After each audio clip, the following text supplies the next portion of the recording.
Ayon kay Vice President Sara Duterte, may katangian ng isang scammer si Pangulong Bongbong Marcos. Ang hirit naman ng palasyo, sino ba ang tunay na nambubudol?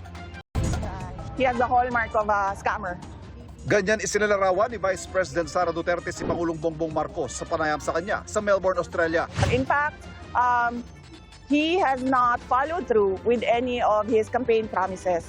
And that is an example of the conflicts with regard to our president. And, budol in English is scam, no? Well, we're not surprised. Nasa Australian bise kung saan dumalos siya sa rally para sa panawagang pagpapalaya kay dating Pangulong Rodrigo Duterte. Dito rin niya binatikos si Pangulong Marcos. I have problems with his performance as president. And I have problems with the violations of our fundamental law, our constitution, particularly with the rendition of former President Duterte. That was really an affront to Philippine sovereignty. Ang palasyo may pabalik na tanong sa pahayag na ito ng bise. Budol? Talaga? Hindi ko alam kung sino ba ang budol. Hindi natin alam kung sino ba ang nambubudol.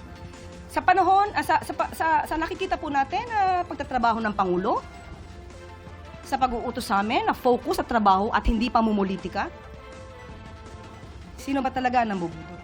Ang biyaheng ito ng bise sa Australia ay ikaapat niyang biyahe abroad sa loob ng isang buwan. Bagay na pinatutsadahan ng Malacanang. Sagot dyan ni Duterte. I am not on holiday for this trip. I am here to discuss with the Filipino community on ways forward for our country.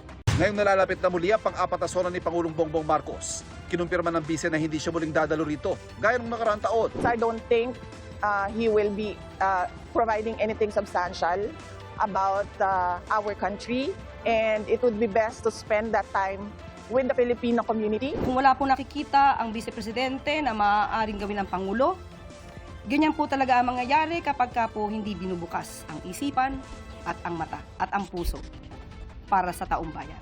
So, kung hindi po talaga siya makikinig at hindi niya po titignan ang mga records na nangyayari sa gobyerno, wala po talaga siyang malalaman.